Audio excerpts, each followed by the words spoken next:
प्रिय दर्शकों, मैं ज्योतिषाचार्य एडी शास्त्री और आप सभी दर्शकों का मेरे YouTube चैनल नक्षत्र एस्ट्रो वर्ल्ड पर हार्दिक स्वागत, अभिनंदन और उम्मीद करता हूं कि आप सभी आनंद मंगल में होंगे, कुशल मंगल में होंगे। प्रिय दर्शकों, आज 9 ग्रहों में से ऐसे 2 ग्रहों के बारे में चर्चा करेंगे जो इस कलयुग में सबसे ज़्यादा प्रभावशाली माने जाते हैं। इन 2 ग्रहों का प्रभाव सबसे ज़्यादा इस कलयुग में देखने को मिलता है और वो ग्रह हैं राहु और केतु। सूरज और चांद पर ग्रहण लगाने वाले राहु और केतु का नाम सुनते ही लोग कांपने लगते हैं, लोगों के होश उड़ जाते हैं। और ये सत्य भी है, क्योंकि इस दुनिया में गृहस्थ जीवन जीने वाले लोगों का जो तबका है वो बहुत बड़ा है। और उस गृहस्थ जीवन पर अगर राहु और केतु जैसे ग्रहों की छाया पड़ जाए तो फिर अनर्थ, तकलीफ, मुश्किलें, परेशानियां। राहु और केतु जो है वो वैराग्य के ग्रह हैं। इस संसार के सुख को हरने वाले, संसार के आकर्षण को खत्म करने वाले, एक पलायनवादी प्रवृत्ति पैदा करने वाले और वैराग्य के भाव को उत्पन्न करने वाले जो ग्रह हैं वो है राहु और केतु, जो सब कुछ छीन लेते हैं। इन 2 ग्रहों का ब्रह्मांड में कोई अलग से अस्तित्व नहीं है, इनकी अलग से कोई दृष्टि नहीं है, अलग से इनका कोई प्रभाव नहीं है, क्योंकि ये जन्म कुंडली में हमेशा समसप्तक राशि में रहते हैं, आमने सामने रहते हैं। राहु अगर जन्म कुंडली के अंदर लग्न भाव में होंगे तो केतु सप्तम भाव में होंगे। राहु अगर जन्म कुंडली के चतुर्थ भाव में होंगे तो केतु दशम भाव में होंगे। राहु अगर द्वितीय भाव में होंगे तो केतु अष्टम भाव में होंगे। यह हमेशा समसप्तक रहते हैं और आमने सामने इनकी दृष्टि रहती है। और इसके कारण ही इनके बारे में कहा जाता है कि राहु घर का मुख्य दरवाजा है तो केतु पीछे का दरवाजा। राहु आगमन है तो केतु प्रस्थान है। राहु ऊर्जा कर्म है तो केतु एक भंवर में क्रिया हिंसा रहने वाला ग्रह। और वास्तव में कर्म और क्रिया को समाप्त कर इस दुनिया से दूर ले जाने वाले जो ग्रह हैं वो है राहु और केतु, जो सब कुछ छीन लेते हैं। राहु और केतु के बारे में आपको जानकर के बड़ी हैरानी होगी कि इन दोनों ग्रहों का जन्म महाकाल की नगरी उज्जैन में हुआ था।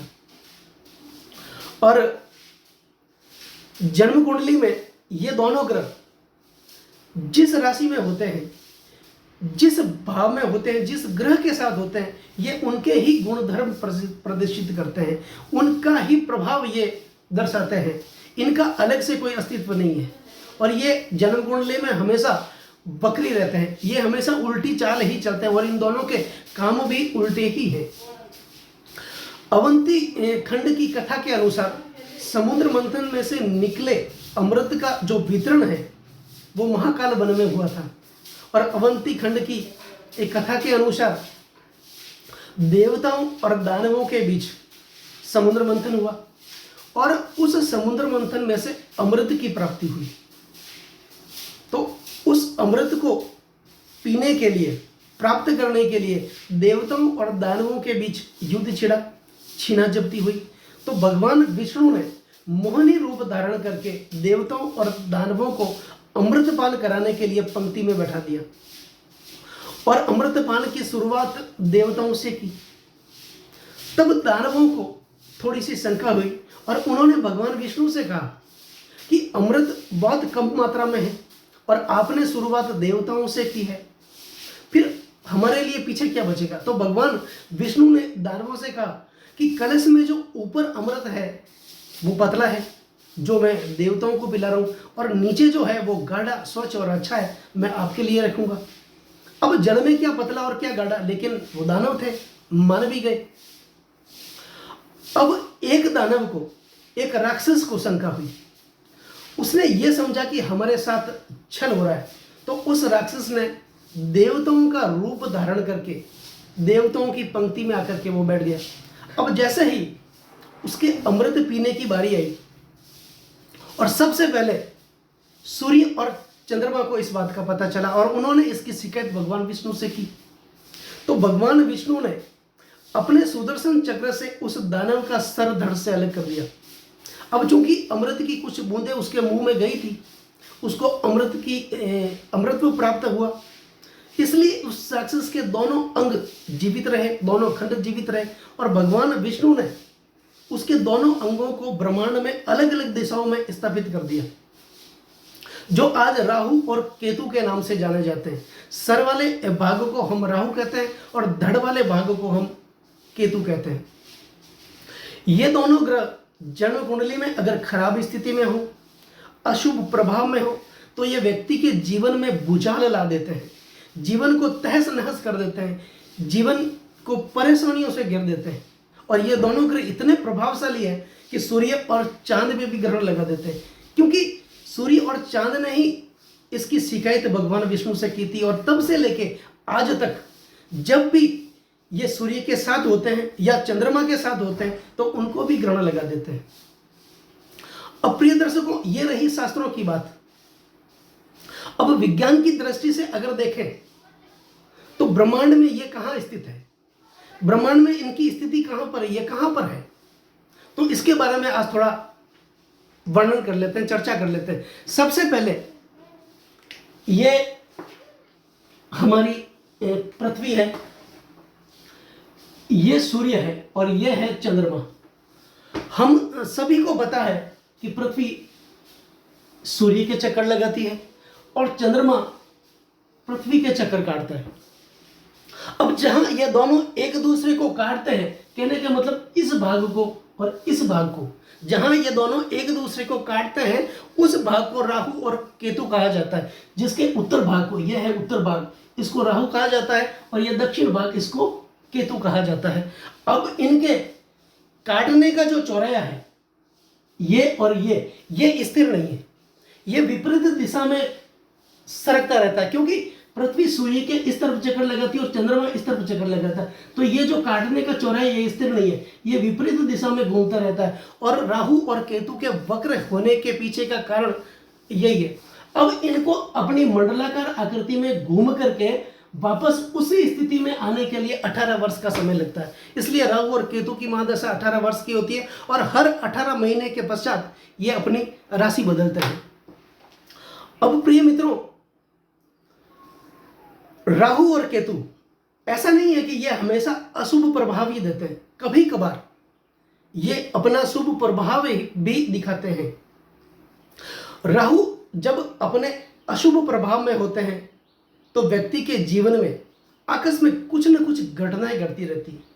सर में चोट लगने की संभावना ज़्यादा रहती है, नींद में खलल डालता है और सुख और चैन व्यक्ति के नष्ट कर देता है। अब यूं देखा जाए तो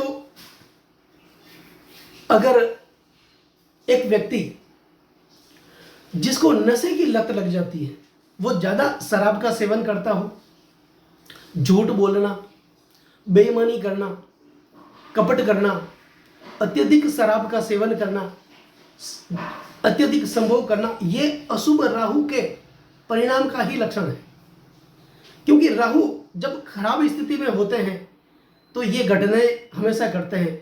व्यर्थ के खर्चे, अनावश्यक धन का खर्च कर देना, ये राहु के अशुभ प्रभाव का लक्षण है। और राहु जब जन्म कुंडली में शुभ प्रभाव में होते हैं तो व्यक्ति के जीवन में ये अच्छा करते हैं, शुभ करते हैं, अच्छी संतान की प्राप्ति करवाते हैं, पद प्रतिष्ठा की प्राप्ति करवाते हैं, मान सम्मान देते हैं, इज्जत देते हैं और कम मेहनत में ज़्यादा धन की प्राप्ति करवाते हैं। और कई बार हमारे आसपास में, कुटुंब में, समाज में, परिवार में हम देखते हैं और हम लोग कहते हैं कि इनके पास 1 साल पहले कुछ नहीं था, इनके पास 2 साल पहले कुछ नहीं थे, इनके पास 3 साल पहले कुछ नहीं था और आज ये लाखों में खेल रहे हैं। ये सब स्थितियां राहु के शुभ परिणाम के कारण ही होती है। प्रिय दर्शकों, अगर केतु किसी की जन्म कुंडली में अगर अशुभ प्रभाव में है तो ये नींद में खलल डालता है, सुख चैन को खत्म कर देता है, संतान उत्पत्ति में बाधाएं उत्पन्न करता है, सरदर्द की समस्या रहती है और जिसके घर में अचानक से चूहों का प्रकोप बढ़ जाए,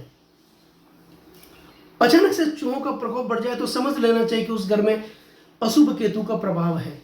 और केतु जब शुभ होते हैं तो मान सम्मान और प्रतिष्ठा की प्राप्ति करवाते हैं, धन दौलत देते हैं, ये सब करते हैं। अब वैसे तो जन्म कुंडली में राहु और केतु जिस ग्रह के साथ होते हैं तो अशुभ परिणाम ही देते हैं, लेकिन विशेष तौर पर राहु और केतु जब मंगल के साथ युति करते हैं तो ये भाई से विरोध करवाते हैं, पैतृक संपत्ति में विवाद करवाते हैं, आगजनी की घटनाएं करवाते हैं और व्यक्ति को गुस्से का शिकार बना देती है और उस गुस्से के कारण व्यक्ति कोई हिंसा कर बैठता है, जिससे कि पुलिस कार्रवाई होने का खतरा भी बढ़ जाता है। और यही राहु और केतु जब शुक्र के साथ युति करते हैं तो दाम्पत्य जीवन में अलगाव पैदा करते हैं, पति पत्नी के बीच तनाव पैदा करते हैं और कोई गुप्त बीमारी का खतरा पैदा कर देते हैं और यहाँ तक कि एक डिवोर्स तक की नौबत आ जाती है। और ये राहु केतु जब शनि के साथ युति करते हैं तो बार बार नौकरी में बदलाव करवाते हैं, आदमी स्थिर होकर के कोई काम नहीं करता, कर्म करने में रुकावटें पैदा करते हैं। तो अब क्या करना चाहिए? जब राहु इन ग्रहों के साथ युति करते हैं, कष्टकारी युति करते हैं, तो उन राहु के कष्टों से मुक्ति के लिए हमें क्या करना चाहिए?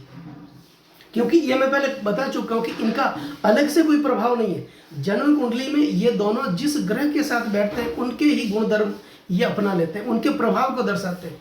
तो सबसे पहले राहु और केतु की कष्टकारी युति अगर सूर्य के साथ हो जन्म कुंडली में तो सूर्य के बीज मंत्रों का जाप करना चाहिए, सूर्य के पौराणिक मंत्रों का जाप करना चाहिए और जल में लाल चंदन मिलाकर के सूर्य को नियमित अर्घ्य देना चाहिए। बुजुर्गों की सेवा करनी चाहिए, पूज्य पिता की सेवा करनी चाहिए और सूर्य से संबंधित कुछ वस्तुओं जैसे गुड़, गेहूं और तांबे का दान करना चाहिए। हरवंश पुराण का पाठ करना चाहिए, आदित्य हृदय स्तोत्र का पाठ करना चाहिए और हो सके तो माणिक्य रत्न धारण करना चाहिए। और यही कष्टकारी युति राहु और केतु की जब चंद्रमा के साथ जन्म कुंडली में हो तो ऐसी स्थिति में कुलदेवी की उस उपासना करनी चाहिए, माता की सेवा करनी चाहिए, सफेद वस्तुओं का दान करना चाहिए। और राहु और केतु की कष्टकारी युति अगर मंगल के साथ जन्म कुंडली में हो तो ऐसी स्थिति में हमेशा बजरंग बली के दर्शन करने चाहिए, हनुमत स्तोत्र का पाठ करना चाहिए और घर में सुंदरकांड तो एक बार जरूर करवाना चाहिए और हनुमान चालीसा का नियमित पाठ करना चाहिए और मसूर की जो दाल है उसका दान नियमित करना चाहिए। और राहु और केतु जब जन्म कुंडली के अंदर बुध के साथ युति करते हैं तो फिर 12 वर्ष से छोटी कन्याओं को भोजन देना चाहिए, दुर्गा सप्तशती का पाठ करवाना चाहिए और माँ भगवती और दुर्गा का नियमित अर्चन पूजा पाठ करना चाहिए। और यही राहु और केतु जब बृहस्पति के साथ युति करते हैं तो भगवान विष्णु की पूजा करें। गुरुवार का व्रत जरूर करना चाहिए क्योंकि गुरुवार भगवान विष्णु का सबसे प्रिय वार है। पीले वस्त्रों का दान करें, भगवान विष्णु के मंदिर में पीले फूल चढ़ाएं और हल्दी की 4-5 गांठें पीले वस्त्र में बांधकर बहते हुए जल में प्रवाहित जरूर करनी चाहिए। और यही राहु केतु जब शनि के साथ युति करते हैं जन्म कुंडली में तो भैरव मंदिर में जाकर मदिरा का प्रसाद जरूर करवाना चाहिए क्योंकि राहु और केतु इस दुनिया के अंदर सबसे प्रभावशाली, इस कलयुग में सबसे प्रभावशाली ग्रह है और इनका प्रभाव हमेशा देखने को मिलता है। जब ये देने लगते हैं तो व्यक्ति को मालामाल कर देते हैं, धनवान कर देते हैं, अचानक धन की प्राप्ति करवाते हैं और जब ये लेने लगते हैं तो राजा से रंक भी बना देते हैं। तो दर्शकों, कैसा लगा ये वीडियो? अगर ये वीडियो आपको थोड़ा सा भी पसंद आया हो तो इसको सब्सक्राइब ज़रूर करना, लाइक ज़रूर करना और शेयर ज़रूर करना। और प्रिय दर्शकों, ज्योतिष से संबंधित कोई भी अगर आपको प्रश्न पूछना है या आपको अपनी कुंडली दिखानी है तो मुझे कमेंट्स ज़रूर करें। नमस्कार दोस्तों।